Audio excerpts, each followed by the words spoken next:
Alors, le thème de jour, que faut-il donner à manger à son chien? Ah, voilà une bonne question. Alors, en général, l'occidental moyen ou le client moyen veut une réponse toute faite. Hein. On l'a vu ces 2 dernières années. Vous avez une maladie, c'est pas grave, on a une solution, c'est tout fait, clac, clac, et ça marche. Parfois. Donc là, l'idée, c'est pas de vous dire, voilà, il faudra donner 3 petits pois, un demi-haricot et un blanc de poulet à votre chien. L'idée, c'est de vous donner des pistes de réflexion et des outils pour que vous puissiez faire votre expérience et faire vos choix par rapport à ce qui est le mieux pour votre animal. Il n'y a pas de réponse toute faite. Il n'y a pas de bonne et de mauvaise solution, il n'y a que celle qui marche. Et celle qui marche, on le voit à l'usage. Et parfois, il y a des choses qui sont contre-intuitives. Même si parfois on n'aime pas les croquettes du commerce, ou vous avez des gens qui vont aussi vous parler du barf, ça va être des inconditionnels du barf. Il y a des choses intéressantes partout. Bon, je ne parle pas des croquettes faites avec des résidus ou je ne sais quoi, des choses bas de gamme. Mais vous avez des choses intéressantes, il y a de très bonnes croquettes, il y a du très bon barf, il y a plein de choses intéressantes. La question c'est, est-ce que ça convient à votre animal? Voilà, c'est ça la question. Et si ça ne convient pas, pourquoi? Alors quand on s'adresse à des êtres vivants, l'adaptation est de mise. C'est ce que je voudrais que vous compreniez, c'est que un être vivant, que ça soit une plante, un animal, même un humain, ça nécessite de l'adaptation. C'est-à-dire que ce qui est vrai pour l'un n'est pas vrai pour l'autre, ou ce qui est vrai à un moment donné ne l'est pas à un autre moment. Ça va dépendre de la saison, ça va dépendre de l'heure de la journée, ça va dépendre de la race, ça va dépendre de l'état émotionnel, ça va dépendre du mode de vie, ça dépend de plein de facteurs. Donc à certains moments, ce qui est vrai, quelque temps après, ça peut ne plus l'être. Et là, c'est là où il faut être à l'écoute et s'adapter. Alors, ça ne veut pas dire un jour du barf, un autre jour des croquettes, un autre... Non, je veux dire s'adapter, c'est une fois qu'on a choisi une orientation, eh bien, voir comment on peut modifier un certain nombre de paramètres. Et ça, je vous l'expliquerai tout à l'heure. Alors, l'important, c'est de voir les choses dans leur globalité. Ça, je vous renvoie à la vidéo sur les 3 trésors où je vous parlais, je ne sais pas si je peux mettre ma tablette. Donc là, hop, voilà. Normalement, ça doit être assez moderne. Et donc, on a dans la vidéo sur les 3 trésors, et bien justement, je vous parle des 3 trésors. Hop, les 3 trésors. Ips, voilà. Donc, le premier trésor, c'est ce qu'on appelle le chêne. Alors, je mets les mots chinois. Attendez, dès que mon ordinateur... Voilà. Le chêne, ça, c'est l'esprit. Alors, l'esprit au sens large. Hein, normalement, le chêne, ça recoupe aussi bien l'aspect cognitif que l'aspect émotionnel. Bon, on ne va pas rentrer dans les détails. Et surtout, ce qui est important de retenir, c'est que le chêne est le maître des organes. Chez nous, on a le même mot. On a le même mot pour le cœur et on a le même mot pour le steak. Et je suis en train d'essayer de décaler, mais ça ne marche pas. Si, ça marche, ouais. Faut que je me fasse à la modernité. Voilà. Comme ça, vous verrez mieux. Donc, nous, on a un mot pour le cœur steak et on a un mot pour le cœur esprit. Mais c'est le même mot. Hein. Quand on dit avoir le cœur sur la main, on n'a pas le steak sur la main. On a l'esprit. Les Chinois, eux, ont 2 mots. Et donc, chêne, ça représente l'esprit. Ensuite, l'autre trésor, l'autre composante qu'il faut prendre en compte, c'est le qi, donc l'énergie. Alors, ça s'écrit QI, mais ça se prononce qi. L'énergie, elle doit bien circuler, ça c'est très important, et sa production doit être suffisante, notamment au niveau de la rate, puisqu'aujourd'hui on parle de l'alimentation, et au niveau de la rate, la rate métabolise les aliments. Alors je parle de la rate chinoise, je devrais mieux parler de la terre. La terre métabolise les nutriments, extrait les nutriments des aliments et ensuite les envoie dans le corps. Donc il faut que votre animal ait un bon niveau d'énergie pour que ça puisse se faire. Vous l'avez peut-être constaté, si vous avez eu un chien qui était en insuffisance rénale, eh bien les chiens qui ont de l'insuffisance rénale, ils sont en baisse d'énergie et ils perdent l'appétit. Ou dès qu'un animal est malade, hop, il perd l'appétit, c'est sa façon aussi à lui de se soigner. Ensuite, Qing, le corps. Donc ça, c'est le côté, ce que j'appelle le steak. Voilà. Et donc l'alimentation, eh bien, va concerner essentiellement le corps, un petit peu l'énergie bien sûr, puisque c'est à partir de, je veux dire des nutriments et des aliments qu'on va produire de l'énergie, mais ça sert surtout, l'alimentation sert surtout à construire le corps. Donc ça, eh bien, ça nous renvoie aussi à la notion de race, et ça nous renvoie aussi, donc comme je le disais, à l'alimentation.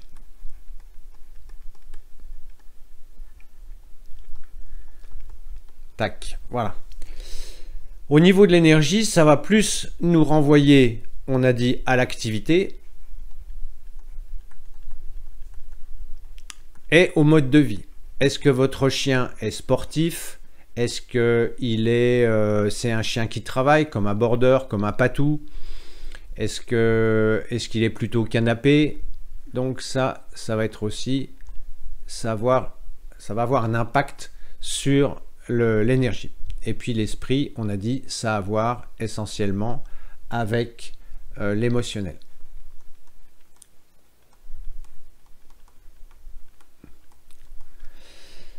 Voilà. Alors l'alimentation, c'est un domaine assez intéressant parce que c'est quelque chose, alors je ne sais pas si c'est parce que nous sommes occidentales et que ça permet de compter les calories, les vitamines, tous les éléments. Donc ça, l'occidental, il aime bien compter, il aime bien mesurer, il aime bien ça, voilà. Est-ce que c'est parce qu'on a un côté occidental ou est-ce que c'est parce qu'on est français et qu'on a un rapport à la nourriture à l'alimentation qui est très particulier? Vous savez, si vous avez un peu voyagé, en général, de quoi parlent les Français quand ils sont à l'étranger ou quand ils sont au restaurant? Ils parlent de bouffe. Hein. Ça, c'est quasi systématique. Donc, pour nous, la nourriture, les repas, c'est quelque chose d'extrêmement important. Mais j'aimerais d'entrée attirer votre attention sur le fait que c'est survalorisé. C'est-à-dire que bien se nourrir, oui, bien sûr que c'est important. C'est vrai pour vous, c'est vrai mais c'est vrai aussi pour vos animaux. C'est vrai aussi pour une plante. Si le terrain n'est pas bon, elle ne poussera pas bien. Mais le maître des organes et celui qui a le dernier mot, c'est l'esprit. C'est-à-dire que si votre animal est dans un état émotionnel perturbé, alors perturbé pour tout un tas de raisons, eh bien, l'énergie va moins bien circuler, la production d'énergie se fera moins bien, et là, même si vous amenez des bons aliments qui soient bio, bien préparés, etc., eh bien le corps fonctionnera mal. Donc le premier des trésors à prendre en compte dans les 3 trésors là, eh bien c'est l'esprit. C'est quelque chose de par notre culture qu'on a tendance à négliger. Et je ne sais pas si c'est par compensation, par facilité, par culture, eh bien on va plutôt aller se focaliser sur l'alimentation. Et moi des fois j'ai des clients qui me posent des questions, oui mais j'ai donné 2 haricots verts, est-ce qu'il fallait que j'en donne 3? Puis là j'ai donné une rondelle de... On s'en fout, à la limite c'est pas ça le problème. Est-ce que votre chien il est bien dans sa tête? Bon bah, il va digérer des briques. Je ne sais pas si vous avez fait vous l'expérience... Quand vous êtes amoureux, si vous avez fait l'expérience d'être amoureux ou amoureuse, eh bien, vous savez que quand vous êtes amoureux, vous pouvez vous digérer des briques, vous pouvez ne pas dormir, vous pouvez déplacer des montagnes. Et puis, le jour où ça va moins bien dans votre tête, parce que votre partenaire est parti, ou je sais pas, ou il y a une séparation ou autre, eh bien là, vous êtes la tête dans le sac et tout va mal, et puis vous digérez mal, et puis vous dormez mal, etc. Vous voyez, c'est juste pour vous montrer comment un état émotionnel peut avoir un impact sur le corps. Et si le corps n'est pas au top, vous pouvez mettre, je dirais, n'importe quelle alimentation, ça ne fonctionnera pas bien. De la même façon, il y a un aspect sur lequel je voudrais insister aussi, c'est sur cette notion de cohérence. C'est-à-dire que, bon, moi je fais mes courses dans une boutique bio, et je suis quand même toujours surpris de voir les gens qui achètent bio et qui se sont fait, qui en sont à 4 doses par exemple. Je veux dire, c'est pas cohérent. De la même façon, les gens qui mangent, les femmes qui mangent bio et qui prennent la pilule, bah, je veux dire, la pilule vient tellement perturber le corps que vous pourrez faire tout ce que vous voulez en termes d'alimentation. Je veux dire, si vous prenez un produit qui est toxique, l'alimentation ne rattrapera jamais cet aspect-là. Idem pour les animaux. Je vous bassine régulièrement avec ça, mais vous avez les antiparasitaires. On en parlait encore aujourd'hui avec Christine. C'est une catastrophe. Alors, il y a des marques où c'est plus catastrophique que d'autres, mais globalement, c'est des produits chimiques, ce sont des poisons, ça se met dans les reins, dans le foie. Bon. Vous avez les vermifuges, encore des produits chimiques. Bon, voyez, je parle des médicaments aussi. Vous avez des médicaments qui sont extrêmement toxiques. Donc, ça sert à rien de faire une fixette sur l'alimentation si d'un autre côté, vous pourrissez le terrain avec des produits chimiques. Vous voyez, c'est comme si, je sais pas, vous cultivez des produits. Moi, j'étais surpris, toujours surpris, quand j'habitais au fin fond des bois. Il y avait des vieux qui faisaient leur jardin et puis je les voyais pulvériser les produits chimiques, les insecticides, les herbicides, les machins. J'ai dit, à quoi ça sert de faire son jardin si c'est pour mettre des cochonneries dessus? Donc, vous voyez, il arrive un moment où il faut être cohérent. Si vous donnez des antiparasitaires à gogo à votre chien, ben, vous pourrez lui donner la meilleure alimentation de la terre. Je veux dire, c'est pas ça qui fera qu'il sera en bonne santé, quoi. Pardon. Voilà, ça c'était ma petite introduction. Voilà. Donc j'insiste sur l'importance de l'esprit. Importance de l'esprit aussi, et là je vous renvoie à la vidéo, c'est quel type de maître êtes-vous? C'est-à-dire que, je vous ai dit, l'alimentation, gérer le vivant, ça nécessite une capacité d'adaptation. Si vous êtes trop rigide, eh bien, la rigidité vient bloquer l'énergie. Donc, si l'énergie bloque, forcément, elle circule moins bien. Et ça va faire que le corps va moins bien s'adapter. Donc, si c'est vrai pour vous, par influence, ça va être vrai pour votre chien. C'est-à-dire que si vous êtes trop rigide par rapport à l'alimentation, mais ça peut être aussi par rapport à un mode d'éducation ou autre, eh bien, ça va bloquer l'énergie et ça va avoir une influence négative sur l'animal. Donc là encore, ok, on est avec des êtres vivants, donc restons zen, on y va tranquille, et puis on va essayer de comprendre ce qui se passe, mais après, libre à chacun d'adopter des dogmes ou des modes, bon, après ça, c'est chacun fait comme il veut. Mais moi, ce que je vais essayer de vous montrer, c'est de vous donner les clés, quoi, surtout. Et rappelez-vous que toute turbulence émotionnelle peut venir perturber la digestion. Ça, c'est extrêmement important à retenir. D'où l'intérêt d'avoir un animal bien dans sa tête.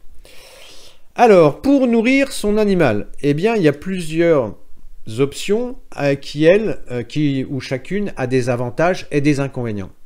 Il n'existe pas de solution idéale, même si les gens qui vous vendent du bar vont vous dire que c'est la solution miracle à tout, comme les gens qui vous vendent de l'eau vous disent « Ah, il faut boire beaucoup d'eau », ou les gens qui vendent du sucre, ils vous disent « Ah, il y a de l'énergie dans le sucre, etc. »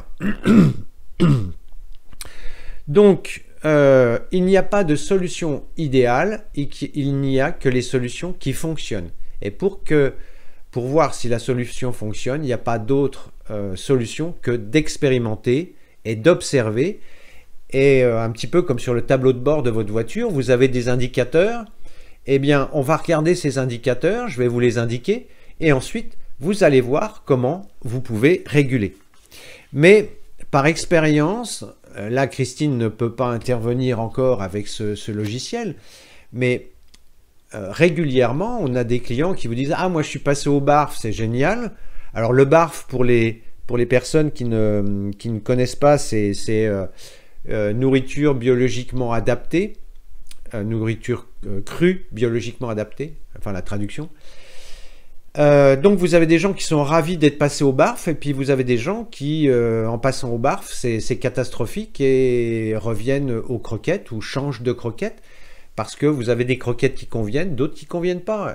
Donc nous, on a tous les retours, tout confondu. Donc nous, on peut attester, avec tous les clients qu'on a au téléphone, on peut attester qu'il n'y a aucune solution idéale.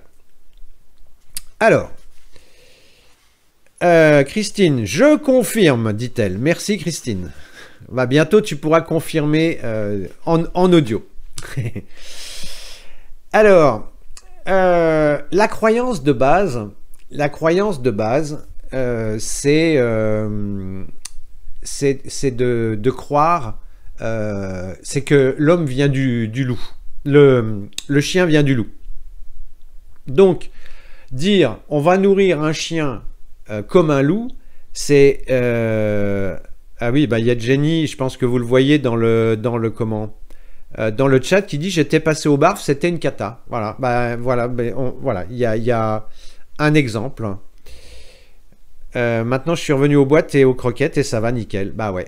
Donc voilà, c'est alors qu'il y a des gens pour qui c'est top quoi. Donc il faut faire le test.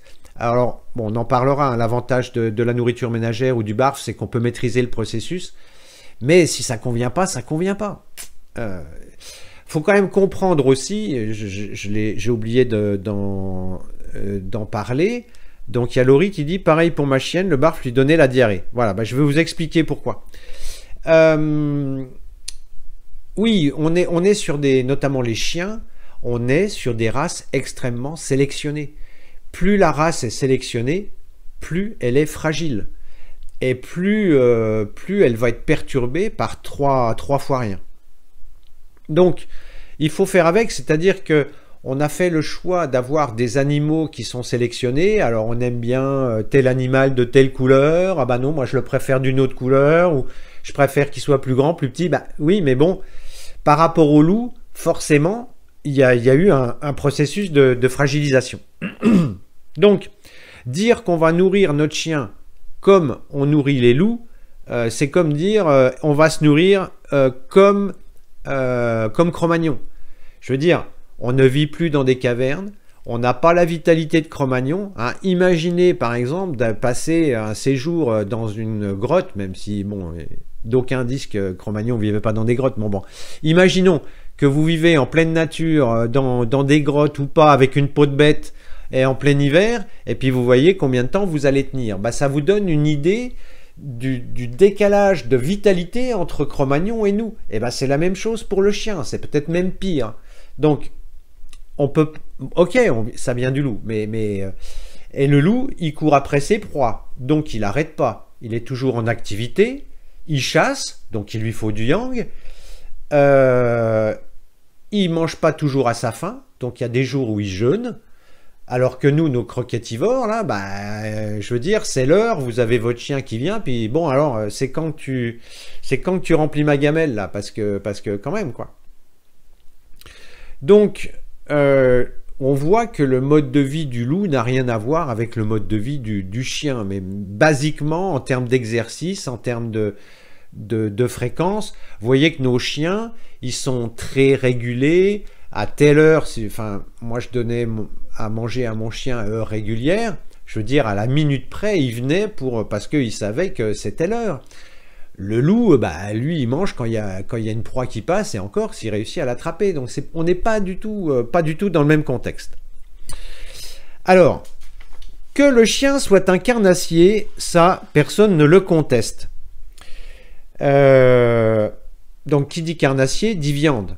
Mais si on le nourrit qu'avec de la viande, eh bien, on va lui apporter du yang, et si on lui apporte trop de yang, ça va surchauffer.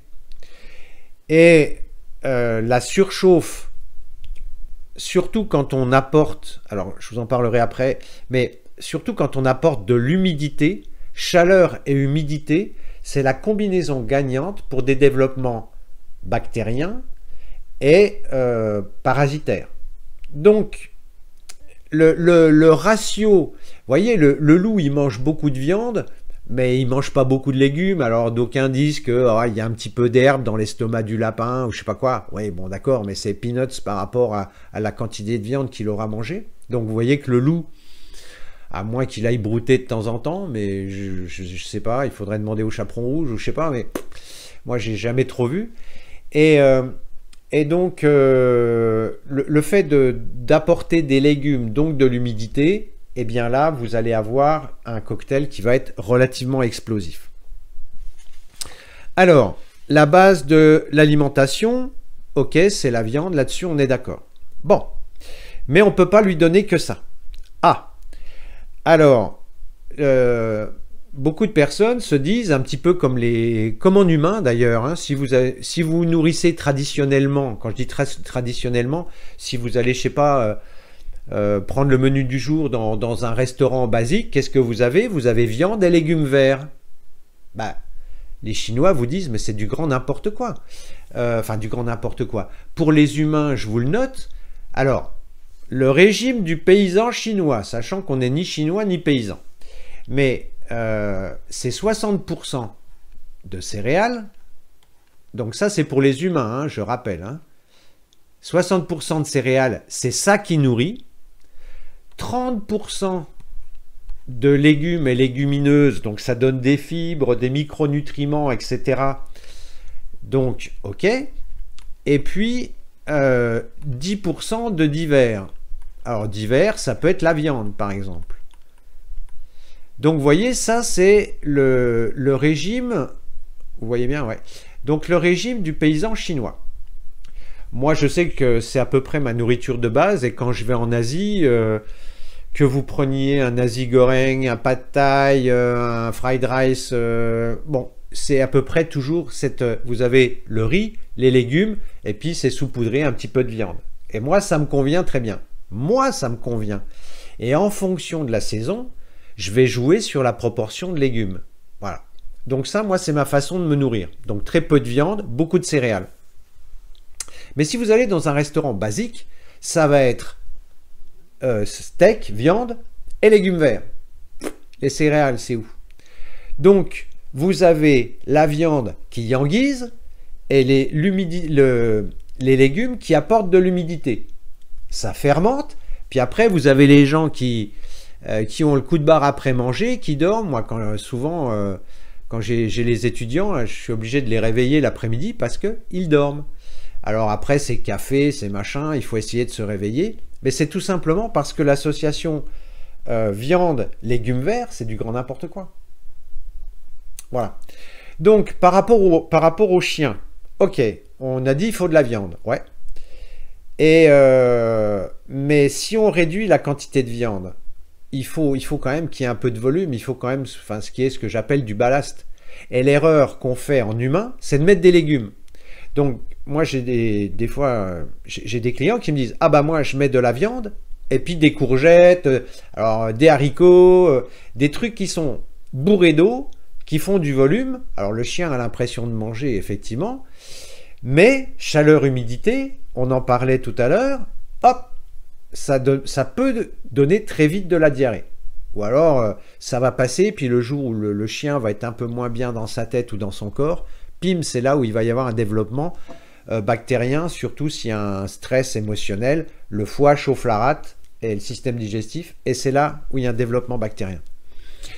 Donc, on est d'accord, de la viande, bien sûr, puisqu'on a un carnassier, un petit peu de légumes pour amener des fibres, un petit peu de micronutriments, pourquoi pas, mais avec ça, on n'est pas encore, on n'a pas suffisamment, parce que si vous mettez trop de légumes, vous allez apporter trop d'humidité.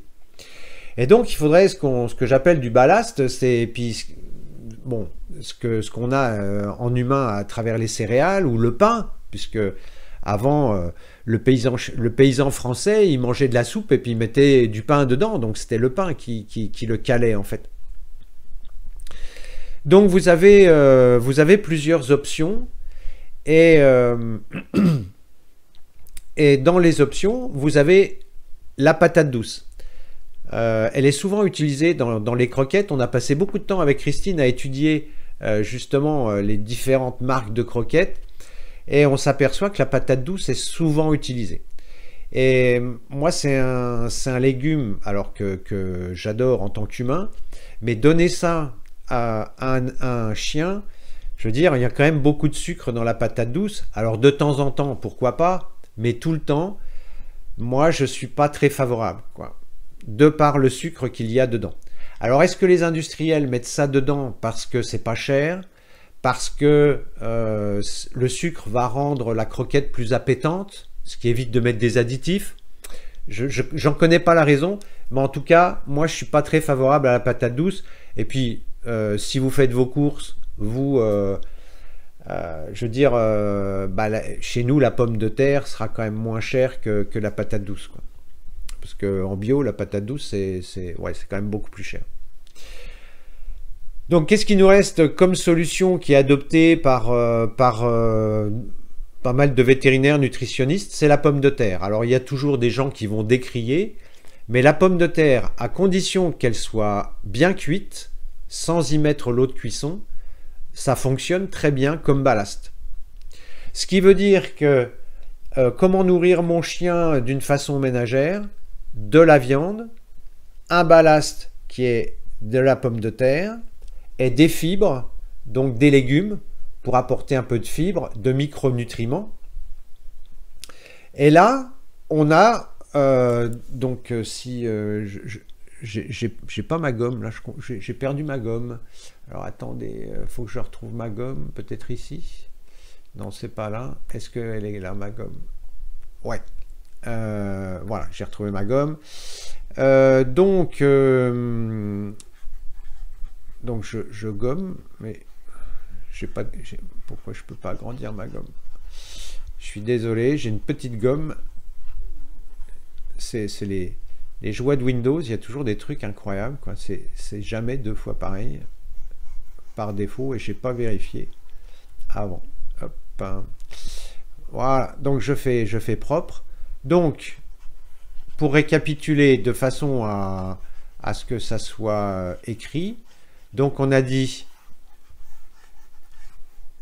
voilà, donc on a dit viande, donc viande. Alors environ, on va dire environ 50% hein, pour les gens qui veulent des chiffres. Ensuite, ce que j'appelle le ballast. Je ne sais pas s'il y a deux L. Allez, j'en mets qu'un. Là, à vous d'évaluer. Et puis des légumes. Et là, à évaluer aussi. Donc en fait, il faut faire des essais et voir quelle est la proportion qui convient à votre animal. Donc comment on peut le savoir ça? Eh bien, on va aller regarder les selles. C'est les selles qui vont nous indiquer la proportion. C'est-à-dire que si vous avez des selles molles, aqueuses, un peu même luisantes, hein, si vous avez des selles, on va dire, humides, pour faire simple, eh bien à ce moment-là, il faudra diminuer la proportion de légumes. Donc à ce moment-là, vous allez augmenter le ballast. Et si vous avez plutôt une tendance à des selles sèches ou à la constipation, eh bien à ce moment-là, vous allez augmenter les légumes.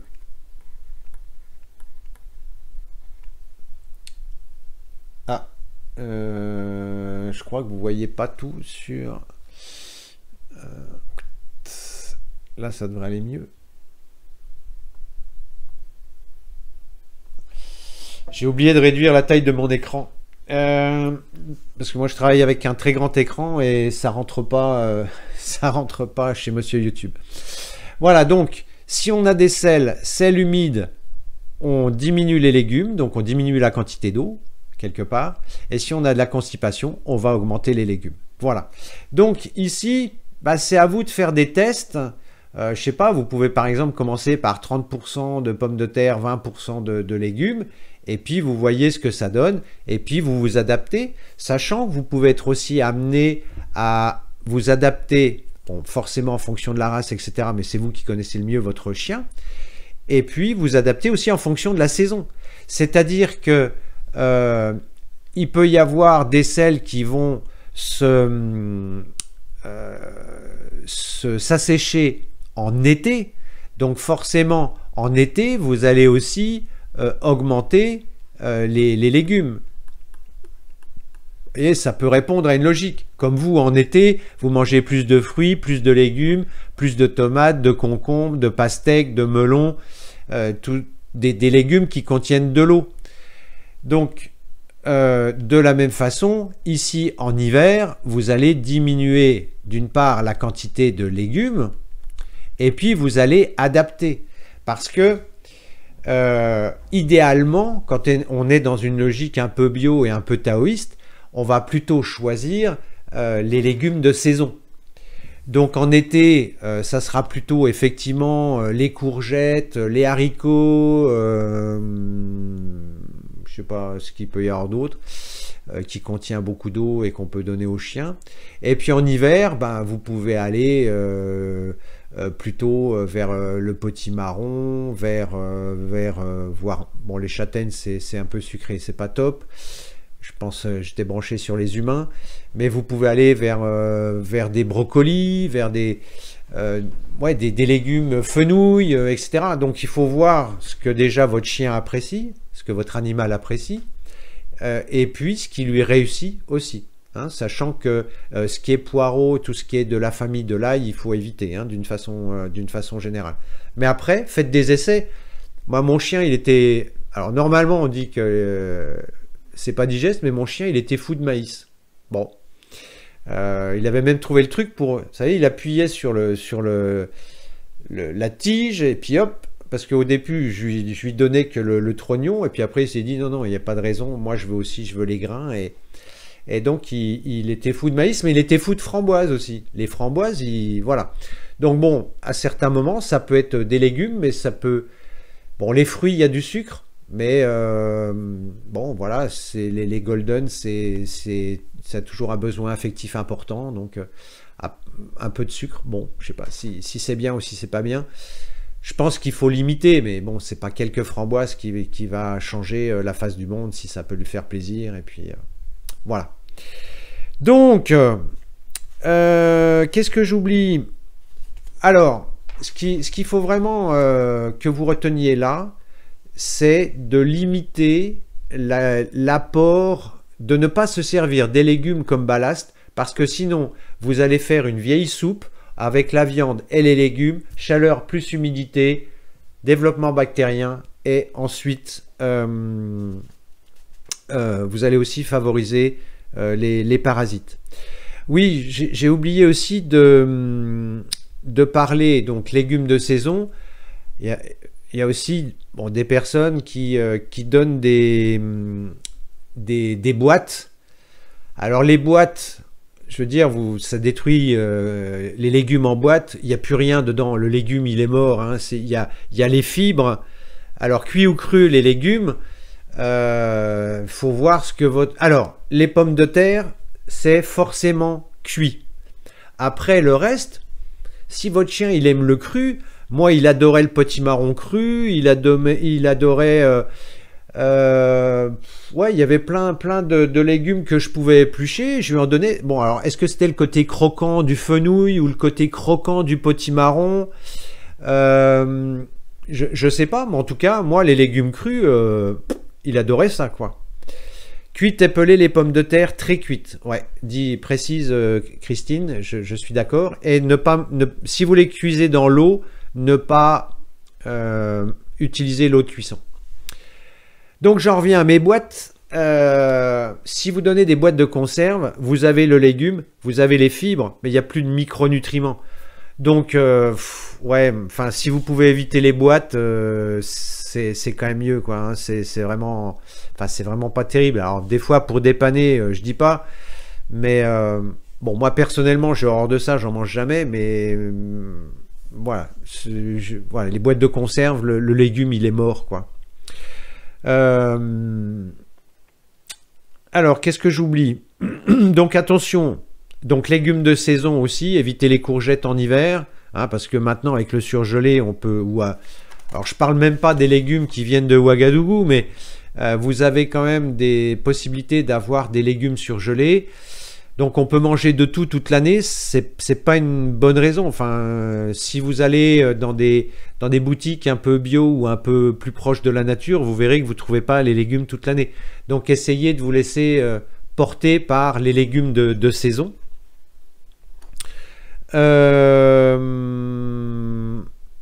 Alors, au niveau de la viande, j'ai pas précisé la viande. Idéalement, la viande la plus équilibrée, c'est le canard. Ni trop yin, ni trop yang. Alors, je vous concède que si vous avez un patou, alors donc, voilà, ici... toute la famille Galgos est au barf, aucun souci, même sur des chiens de 16 ans. Voilà, légumes crus de saison réduits en purée. Voilà, vous voyez, donc on a, comme je vous le disais au début, les deux sons de cloche, c'est-à-dire des gens qui sont hyper contents et des gens qui disent, bah non, moi ça n'a pas marché. Voilà, bon bah c'est bien, ça valide.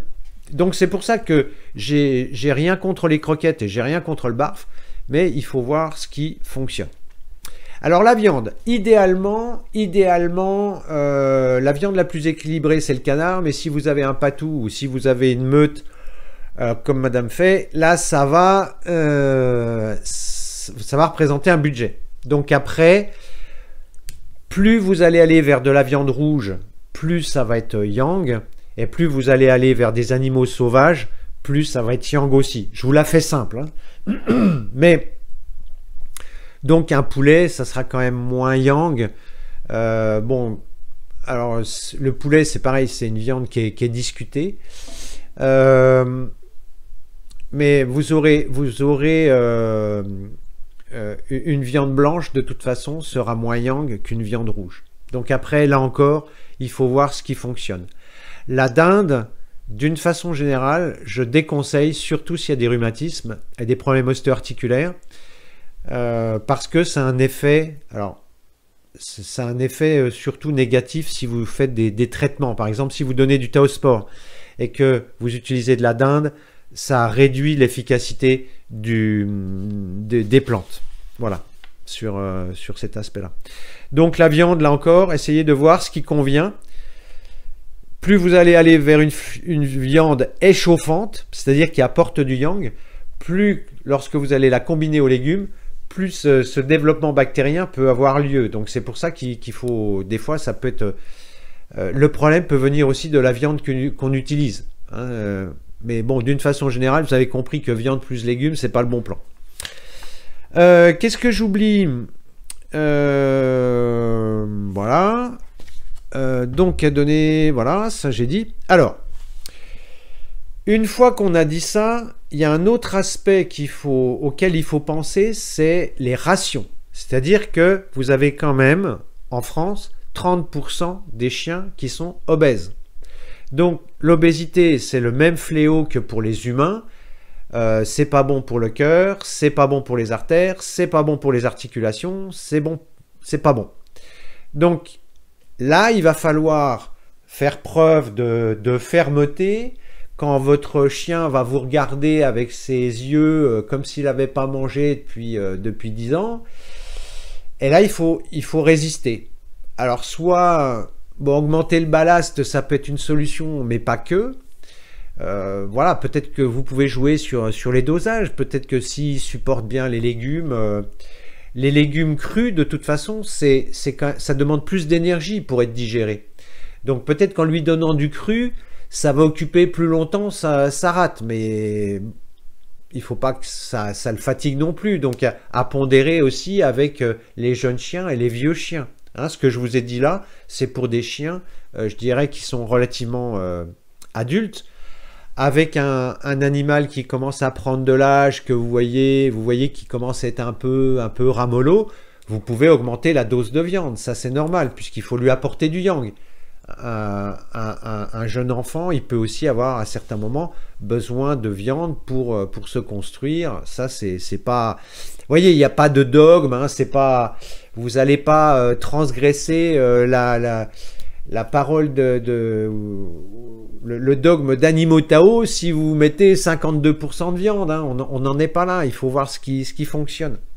Donc, attention aux rations et vérifiez que pesez votre chien régulièrement, parce que quand on le voit tous les jours, on s'en rend pas forcément compte, et c'est des fois des amis qui viennent et « Ah ben dis donc, ton chien, il a quand même bien forci. » Vous voyez, donc on n'est pas toujours objectif quand on voit notre animal, et même nous, hein, moi je me regarde dans la glace, bon il y a le pantalon, mais il y a aussi la balance, quoi, hein. Quand vous entendez un grand cri, voilà, c'est le chiffre qui ne me convient pas sur la balance. Donc, il faut savoir résister, je veux dire, aux pressions affectives, puisque les animaux savent bien faire. Vous savez, avec leur tête.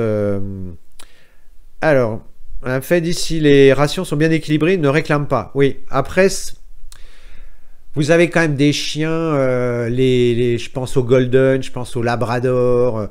Puis ça dépend aussi comment ils ont été éduqués. Moi, c'était un chien que j'avais eu dans un refuge, un chien qui avait été abandonné. Forcément, il avait aussi des mauvaises habitudes. Il suffit aussi qu'il y ait des gens, à un moment donné, qui lui donnent à manger quand vous êtes à table, et puis le chien, une fois que c'est fait, le mauvais pli est pris, pas bon, quoi. Donc, voilà, il y a tout un tas de facteurs qui interviennent, donc... Avec les chiens, c'est comme avec les enfants, on fait ce qu'on peut et on fait du mieux qu'on peut. Voilà, je pense que c'est un bon résumé. Donc faites attention à l'obésité, parce que ça, effectivement, c'est quand même la source de nombreuses maladies. Il vaut mieux, mais même un enfant et un humain, hein, c'est pareil, il vaut mieux être trop maigre, enfin être plutôt manquer de... comment je dirais ? Être plutôt mince, voire maigre, que avoir de l'embonpoint. Au-delà des considérations esthétiques, hein, je ne rentre pas là-dedans. Alors, ça c'était pour, je dirais, nourriture ménagère, barf. Bon, alors on a vu, il y a certaines personnes avec qui ça marche et d'autres avec qui ça fonctionne moins bien. Si ça fonctionne moins bien, ou pas bien, il existe la solution des croquettes. Alors, il en existe de différentes qualités, il faut bien lire les étiquettes, mais méfiez-vous, on l'a vu avec Christine, vous aviez des paquets de croquettes marqués croquettes sans céréales, et dedans, vous aviez du riz. Vous voyez, donc vous dites quand même, là, il y a un truc, quoi. Donc là, dans les croquettes, maintenant, ça commence à se savoir, mais il y en a encore dans lesquelles il y a des céréales. Donc de la même façon, si vous donnez du riz à votre animal, à votre chien, il faut le cuire et l'archi-cuire pour qu'il soit le plus digeste possible. Mais les céréales, d'une façon générale, à un chien, ça c'est à peu près unanime que c'est pas bien.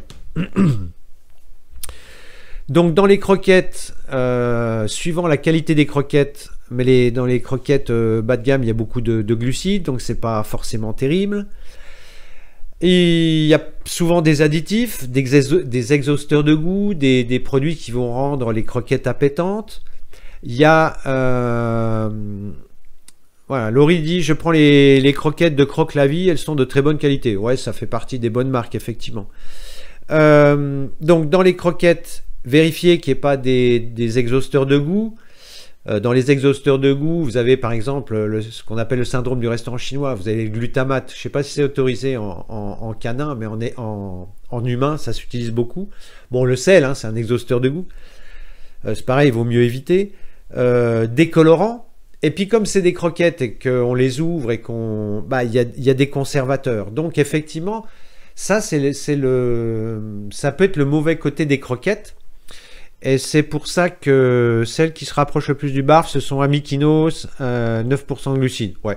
Bon, avec Christine, on avait pris, nous, l'option NACU. On trouvait que c'était pas mal aussi. En plus, on les a testés. On a de bons retours. Bon, voilà. Mais voilà, des bonnes marques, il y en a plein. Mais des mauvaises marques, il y en a plein aussi. Donc, il faut bien lire les étiquettes. Origène, ouais, c'est bien aussi. Ouais. Voilà. Bon, là, on est déjà sur de la croquette, je dirais, haut de gamme, quoi. Enfin, pas haut de gamme, mais de très très bonne qualité. Donc l'inconvénient aussi des croquettes, si on les achète en grande surface, il peut y avoir aussi, elles peuvent être restées dans les rayons, donc c'est pas très bon. Le problème des croquettes, c'est souvent obtenu par extrusion. Vous savez, c'est comme quand on fait les spaghettis, vous comprimez la pâte et puis ça sort par une sorte de buse et puis vous avez les spaghettis qui sortent. Eh bien, c'est la même chose pour les croquettes.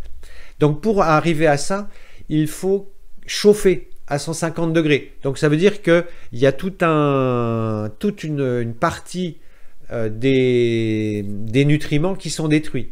C'est d'ailleurs une question, j'avais pu échanger avec quelqu'un de la recherche et développement chez Royal Canin. Bon, alors, bon, on dira rien, hein. Mais en tout cas, ils avaient eu l'idée d'insérer des plantes et le fait que ça soit fabriqué à chaud, par extrusion, ça exclut la possibilité d'utiliser des plantes.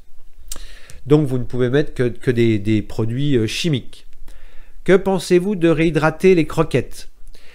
Alors, ça peut être piégeux, ça.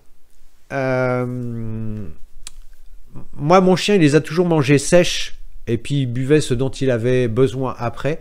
Parce que le risque, c'est que vous mettez de l'eau, si vous hydratez les croquettes, ou si vous mettez des légumes, vous avez toujours le risque qui est justement chaleur-humidité et qui est cette fermentation toxique dont je parlais tout à l'heure. Alors, ça dépend du chien, mais il faut pas que ça soit une soupe, quoi. Humecter un petit peu peut-être, il faut faire des tests. Si vous voyez que votre chien a des selles humides ou qui commence à péter ou à avoir une haleine un peu de cow-boy, à ce moment-là, il faut revoir la manip, quoi. Ça dépend. C'est pour ça qu'il faut vraiment observer. Si votre chien n'a pas d'odeurs diverses et variées, qui pète pas, bon après vous avez les bulldogs français qui, eux, ils sont assez péteurs, Peter Pan, mais bon, normalement, dans des conditions normales, le chien, il doit pas, voilà, ça doit pas péter outre mesure et la laine aussi doit être raisonnable, quoi. Alors, Jenny, je prends à ta vie qu'en boîte tes croquettes et leur poil est beaucoup plus beau avec quasi plus de nœuds. Je parle pour les chats. Bon, ben voilà, c'est intéressant de partager les expériences. Marguerite, et je rajoute un peu de viande de poulet, pourquoi pas, ouais, pourquoi pas. Maintenant, je dirais, c'est pas de la radinerie, mais moins on donne à manger, mieux ça vaut. C'est pareil. Si vous avez l'habitude de trop nourrir votre chien, après il va apprendre cette habitude. Et vous avez aussi certaines personnes qui peuvent être minces et qui mangent beaucoup, mais qui restent minces. Puis tout le monde va, oh, vous avez de la chance. Oui, mais qu'est-ce que vous diriez d'une voiture dans laquelle vous mettez 20 litres d'essence au 100 et une autre voiture dans laquelle vous mettez 5 litres? Vous dites, bah, je prends la 5 litres. Bah oui, celle qui consomme 20 litres, la même voiture qui consomme 20 litres au 100, c'est qu'il y a un problème de carburation. Donc ça veut dire aussi que parfois, le chien ou même l'humain peut avoir besoin de beaucoup manger parce que sa rate fonctionne mal, enfin la terre fonctionne mal, et la rate a du mal à extraire les nutriments des aliments. Ce qui veut dire que les aliments ressortent comme ils sont rentrés. Donc, c'est tous ces paramètres avec lesquels il faut composer, hein. Mais la petite friandise pour faire plaisir au chien, si elle est utile, parce que ouais, mais bon, s'il peut s'en dispenser, c'est aussi bien, quoi. moins il mange, mieux ça vaut. S'il n'y a pas de viande rajoutée dans les croquettes réhydratées, elle ne les mange pas. Alors là encore, il ne faut pas tomber dans l'anthropomorphisme. Il faut tenter, est-ce que c'est un jeu de pouvoir entre le maître et le chien? Et c'est le chien qui fait un bras de fer en disant de toute façon, je vais te faire craquer et puis tu vas bien finir par me donner tes blancs de poulet parce que tu... Bon, il faut voir si ça correspond réellement à un besoin de l'animal ou est-ce que c'est un chantage affectif et puis comme tous les maîtres, on est tous un peu faibles ou vous savez comme avec les enfants c'est pareil. Ils font les yeux de chien battu et puis on finit par craquer à certains moments. Et il faut tester. Il faut tester. Qu'est-ce que j'ai oublié? Donc il y a le problème de l'extrusion.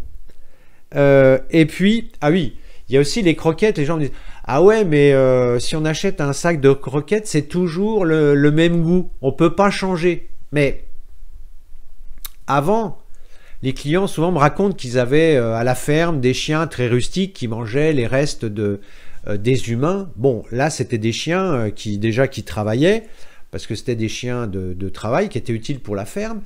Et puis c'était pas des races sélectionnées comme maintenant, donc beaucoup plus de vitalité et ils étaient moins fragiles. Mais il ne faut pas non plus faire de l'anthropomorphisme parce que vous, effectivement, si on vous sert, je sais pas, moi, même de la langouste tous les jours, il arrive un moment où vous allez dire la langouste, j'en ai marre, quoi. Mais le chien ou la vache, elle mange de l'herbe tous les jours. On n'a jamais entendu une vache se plaindre parce qu'elle en avait marre de manger de l'herbe. C'est sa vie de vache. Le chien, lui, il a sa nourriture. Bon, qu'on puisse changer un peu les légumes, etc. Mais oui, mais c'est pas... Alors, il peut y avoir un intérêt de changer, c'est pour des raisons nutritionnelles. Mais si c'est un problème d'appétence, ah mon petit kiki, il va être gentil parce que hier je lui ai donné du canard, aujourd'hui je vais mettre du poulet. Non, là c'est pas un enfant, c'est un chien. C'est un chien. Donc si le canard fonctionne bien ou si vous avez un truc qui fonctionne bien, c'est pas la peine d'en changer. En tout cas, pas pour faire plaisir au chien. C'est pour des raisons nutritionnelles, pourquoi pas, mais ne pas transférer et ne pas voir votre chien comme un enfant. Voilà, ça c'est dit. Alors, dernier point.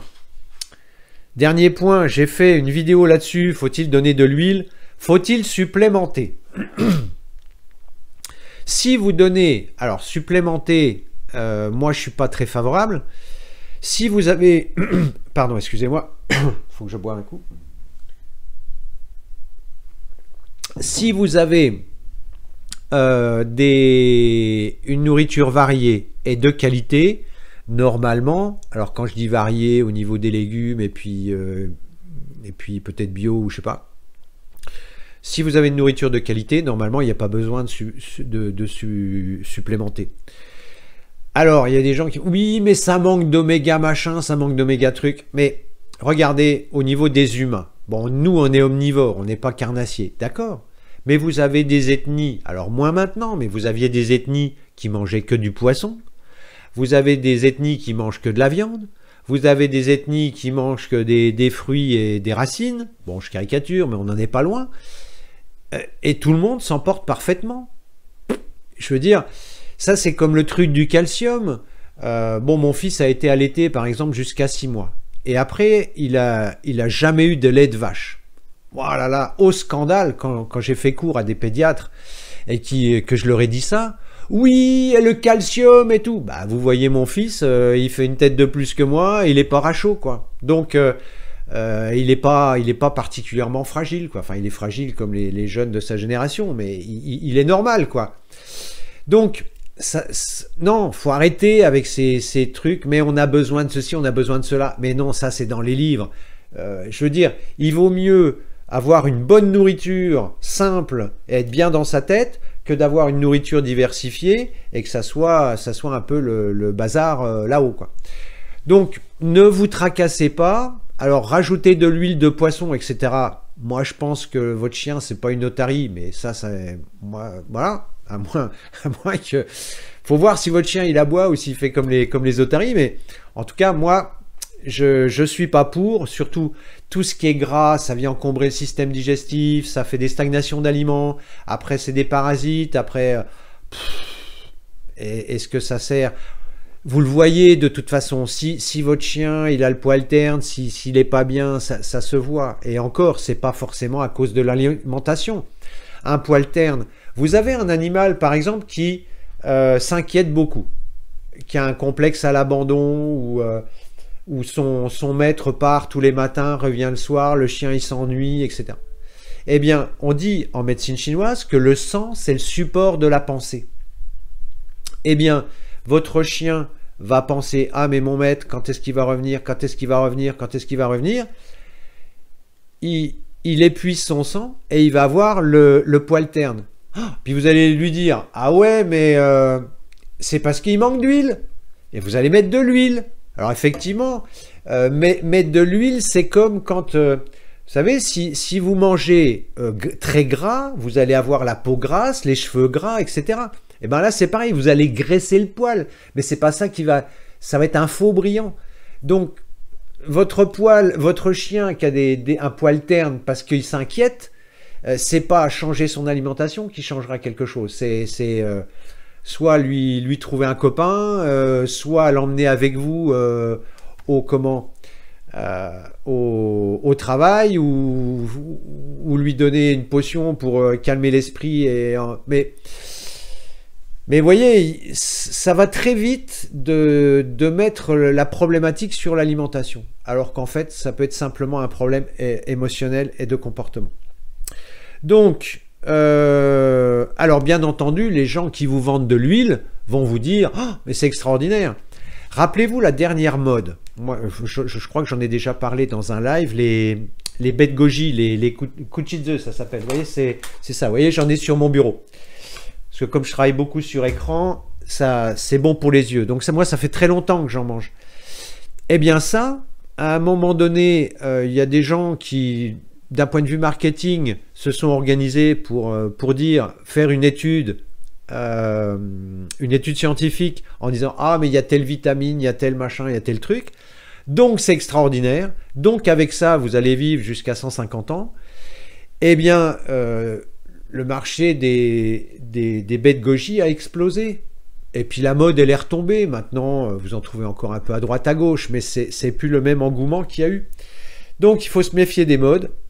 Il faut se méfier des gens qui vont vous dire, les gens qui vendent du barf, qui vont vous dire le barf c'est extraordinaire. Les gens qui vendent de l'eau, qui vont vous dire, bah buvez, éliminez. Bah oui, vous éliminez les reins. Les gens qui vendent du fromage, ils vont vous dire « Ah, mais il y a du calcium dans le fromage, il y a du calcium dans les produits laitiers. » Les gens qui vendent, justement, c'est toujours des gens qui vendent ces produits-là. Donc, il faut prendre un petit peu de recul et voir ce qui est réel de ce qui est un argument marketing, quoi. Donc, moi, l'huile... Bon, chez un chien, c'est déjà pas terrible. Alors, je vous en ai déjà parlé sur les chevaux. Alors, c'est la misère totale. Et ça, c'est une légende urbaine qui court toujours. Je comprends pas. Je comprends pas les gens qui donnent de l'huile à leur cheval, quoi. Mettez du foin dans votre voiture, puis voyez ce que ça donne, quoi. Enfin, je comprends pas. Bref, où il est colère. Alors, qu'est-ce que j'oublie? Oui, alors, la supplémentation, il faut revenir aussi encore à la psychologie du maître, où la supplémentation, ça peut être aussi une façon pour le maître de se sentir utile et de dire « Ah, je fais du bien à mon animal, je lui donne des trucs en plus. » Puis en plus, ça coûte cher, donc c'est très bien. Bah, est-ce que c'est vraiment utile? Et est-ce que c'est pour le chien que vous donnez le supplément, ou est-ce que c'est pour vous donner bonne conscience ou pour vous dire que vous êtes un bon maître? Vous voyez, moi, des fois, je pétais les plombs quand je voyais des gens donner du gâteau au chocolat à mon chien. Ah, mais il aime bien. Oui, mais c'est à qui qu'on fait plaisir? C'est au chien ou c'est la personne qui donne le morceau de gâteau? Ben, si la personne elle réfléchissait un peu, elle saurait que le gâteau au chocolat, c'est pas bon pour le chien. Donc, si on veut faire du bien au chien, on lui donne pas de gâteau au chocolat. Vous voyez? Bon, voilà. Oh, il est colère. Alors, donc les huiles, que ça soit de coco, d'olive, de poisson, de je ne sais quoi, toute façon, c'est gras, ça encombre. Bon, après, si ça vous tente. Alors, il y a aussi un adage qui est jamais toujours. Si éventuellement vous sentez l'envie de donner de l'huile, pourquoi pas, faites-le en cure, mais ne le faites pas régulièrement. Et puis en cure, vous voyez, vous le faites sur un temps qui soit suffisamment long, hein, on va dire 3 semaines, 1 mois, puis vous voyez si ça change quelque chose. Mais si ça change rien, ou si votre chien pète plus, ou si il a mauvaise haleine, ou si... bon, bah, est-ce que c'est vraiment utile? Donc là encore, ne cédez pas aux arguments marketing, ne cédez pas à la pub, ne cédez pas aux modes, ne cédez pas à tout ce que vous trouvez dans les magazines. C'est pour ça qu'à la rentrée, on va faire une revue de presse, parce qu'il y a tellement de bêtises. Mais on l'a vu aussi ces 2 dernières années, hein. Si vous avez écouté un peu les informations, et puis si vous prenez, vous faites un petit flashback et vous voyez les bêtises qui ont été dites, quoi, hein. Donc, bon, méfiez-vous de ce qu'on dit, de ce qu'on entend, prenez du recul, et puis réfléchissez, et puis partagez avec la communauté. Alors l'huile de saumon de temps en temps, bah ouais, c'est ce que je disais, pourquoi pas, mais pas tout le temps, quoi. Et puis voyez si ça présente un intérêt. Alors je dirais le gras peut-être plus en hiver, quoi, ça me semblerait plus logique. Que pensez-vous du bouillon d'os l'hiver? Alors j'en pense rien parce que j'ai jamais testé. Donc là, ça peut être intéressant de... Justement, c'est l'intérêt peut-être de la nouvelle formule, c'est que on aura la possibilité techniquement de donner la parole à quelqu'un. Donc il suffit de lui donner un lien et hop, il apparaît sur l'écran, c'est magique. Et donc, ben voilà, ça peut être intéressant si quelqu'un a envie de partager son expérience avec la communauté, de dire, bah voilà, je prends quelques minutes pour vous parler de mon expérience sur le bouillon d'os, par exemple. Moi, j'ai pas d'idée, j'ai pas testé. Autant, alors les os entiers, je suis pas favorable. Autant le bouillon, je sais pas. À mon avis, ouais, ça peut être pas mal, hein. Faut tester. Bon, j'ai déjà pas mal papoté. Alors, une petite synthèse. Qu'est-ce que j'ai dit? Alors, si vous choisissez l'option croquette, choisissez des croquettes de qualité. Bon, bah, on a vu qu'avec les marques que vous avez citées, elles étaient toutes de qualité. Lisez bien les étiquettes, évitez les céréales. Moi, je vous conseille d'éviter les animaux sauvages, sauf si vous avez... je sais plus quelle marque fait des trucs au sanglier, au cerf ou je sais pas quoi. Bon, ça reste des animaux sauvages, donc c'est quand même le sanglier, c'est quand même assez yang, quoi. Évitez aussi tout ce qui peut agiter. Ça, j'en ai déjà parlé. Par exemple, les crevettes. Les crevettes, ça donne du vent. C'est surtout si votre chien est épileptique. Donc évitez c'est tous les animaux qui bougent. Les petits oiseaux aussi, ça donne du vent. Bon, enfin bon, ça. Attention aux additifs. Hein, mais ça, je pense que si vous êtes là, c'est que vous êtes déjà sensible à ça. Mais bon, lisez bien les étiquettes, c'est évident, mais c'est écrit en tout petit et des fois, on se fait avoir, quoi. Hein, je vous parlais des croquettes sans céréales avec du riz dedans. Avec Christine, on était un peu surpris quand même. Si vous prenez l'option nourriture ménagère, donc choisissez le bon ratio, donc à vous de le tester. Attention à l'obésité, donc adaptez les dosages, essayez de donner le moins possible à manger à votre chien. C'est un peu difficile à entendre, mais voilà. Donc après, bon, le barf, nourriture ménagère. Donc l'huile à consommer avec modération, tout comme l'eau, hein, d'ailleurs. Hein. L'eau, vous savez, par exemple, un cheval qui vient de faire une course, on le réhydrate doucement, parce que s'il boit autant qu'il a envie, il va boire je ne sais pas combien de seaux, il va mettre de l'humidité dans son système digestif, que les Chinois appellent la rate, et c'est comme ça qu'on inonde le système digestif, et c'est extrêmement dommageable, et mélanger ensuite à de la nourriture, ça peut donner des coliques, ça peut donner des catastrophes, quoi. Donc même l'eau à consommer avec modération, hein, en ce moment c'est... le rosé. Donc si vous changez de régime alimentaire, faites-le en douceur. En douceur. Pas de de transition brusque.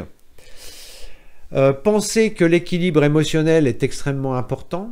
Donc ça, je vous renvoie à ma vidéo « Quel type de maître êtes-vous » méfiez-vous de l'anthropomorphisme, c'est un chien que vous avez et c'est pas un enfant. Donc avec un chien, faut lui parler en chien. J'ai pas dit faut lui donner des coups de pied.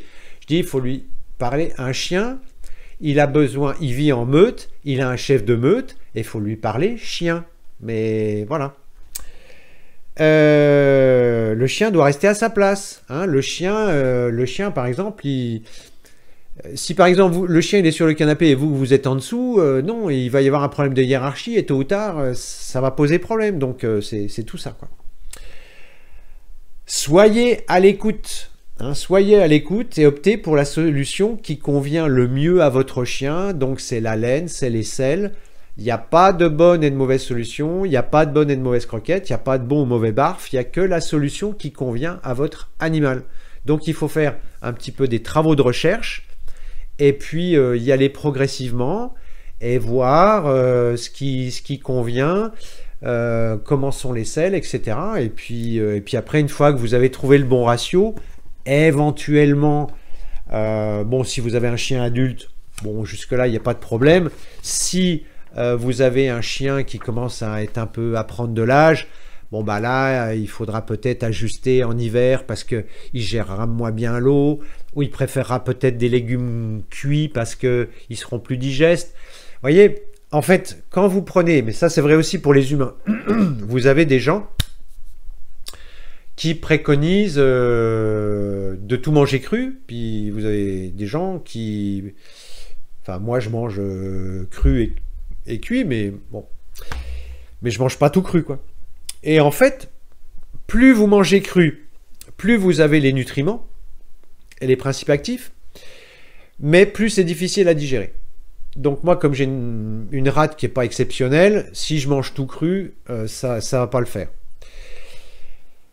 Et si plus vous mangez cuit, plus c'est digeste, mais moins, plus vous risquez de perdre des nutriments pendant la cuisson. C'est pour ça que la cuisson idéale, c'est la vapeur douce. Ou alors le wok, c'est-à-dire que vous faites sauter, bon après le wok, quand vous voyez les Chinois la quantité d'huile qu'ils mettent, on peut se demander où est le bénéfice, mais parce que d'une façon générale, en Asie, ils ont tendance à charger pour pas que ça attache dans le wok. Donc c'est vrai que la cuisson des légumes, elle est top, mais bon, c'est quand même... après, on comprend pourquoi ça s'appelle riz frit, quoi. Donc si vous mettez que du cuit, ça sera plus digeste, mais vous perdez un petit peu en nutriments. Donc il y a peut-être là encore un compromis à trouver. Peut-être qu'avec votre chien, bah, il faudra peut-être aller vers des légumes crus en été, puis peut-être lui cuire en hiver. Tout dépend du niveau de sa rate. Alors si c'est un chien en pleine possession de ses moyens, je veux dire qui va bien, bon bah là le problème se pose quasiment pas, vous lui donnez du cru, du cuit, ça passe. Mais si c'est un chien qui est un petit peu malade ou qui est un petit peu affaibli, syndrome de Cushing, ou qui est un peu vieillissant, bon bah là il faudra peut-être aménager et c'est à vous à tester, quoi. Et les selles, c'est vraiment, vous pouvez pas avoir un meilleur baromètre que les selles, donc il faut juste être un petit peu à l'écoute. Et je dirais que bon, donc ce que Madame Fay dit, ce que je fais ici, cru l'été, cuit l'hiver, vapeur douce l'hiver, bah voilà, nickel, vapeur douce avec le vitaliseur de Marion, bah voilà. Donc vous voyez que en fait, intuitivement, vous êtes dans cette logique-là. De toute façon, plus on se rapproche de la nature et plus ce qu'on fait, c'est répond à une logique, quoi. Voilà, je sais pas, moi j'en ai fini avec que faut-il donner à manger. Alors j'ai pas abordé les chevaux parce que les chevaux, bah, c'est de l'herbe ou du foin ou de l'herbe, donc c'est assez facile, quoi. Bon après évidemment il y a des suppléments, des compléments, etc. Mais bon, et puis après il faut du bon foin ou de la bonne herbe, et c'est vrai que le Jura est réputé pour son foin. C'est pour ça que ça fait des bons fromages d'ailleurs. Enfin, il y a des bons fromages partout. Et je suis pas jurassien, hein. Mais il y a des bons fromages partout. Mais en tout cas, il y a une flore, une diversité qui qui fait que le foin est bon et que les chevaux l'apprécient. Alors, Catherine, ça s'applique aussi pour les chats. Alors les chats, ils sont... alors ça dépend du chat. Moi, mes chats, ils vivent à la campagne, ils sont dehors, ils font leur vie. Donc un coup c'est une souris, un coup c'est un oiseau, un coup il y a les plumes qui restent en travers de la gorge. Bon. Donc ils sont capables de manger plus ou moins n'importe quoi.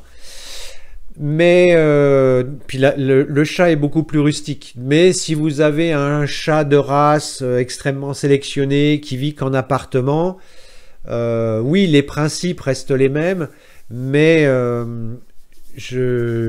voilà, il faut tester et puis voir ce qui fonctionne ou pas. Je sais pas ce qu'en pense Christine, si elle peut m'aiguiller sur ce côté-là.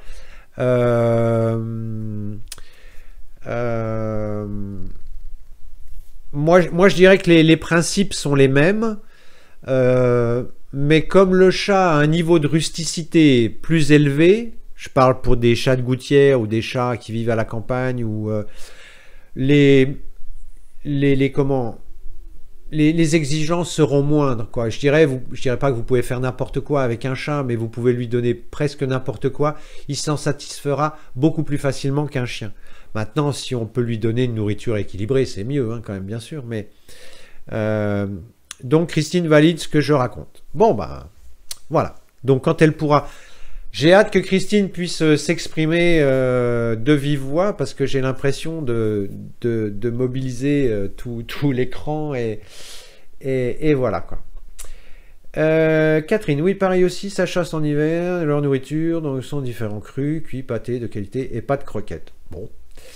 Voilà, donc si ça fonctionne et que le chat... Moi j'ai trouvé mon rythme avec mes chats, j'en entends jamais parler, quoi. J'en parlais encore ce matin. Mes chats, j'en entends jamais parler. Ils ont 14 ans, ils n'ont jamais eu le moindre problème. Voilà, donc... Enfin, sauf une qui s'est ouvert avec un barbelé, mais c'est tout, quoi. Ça, c'était mécanique. Je ne sais pas si vous avez d'autres questions, d'autres commentaires. Et pour finir, merci de mettre un pouce en l'air et de vous abonner, c'est ce qui nous aide le plus à promouvoir la chaîne. Merci et à très bientôt pour une nouvelle vidéo.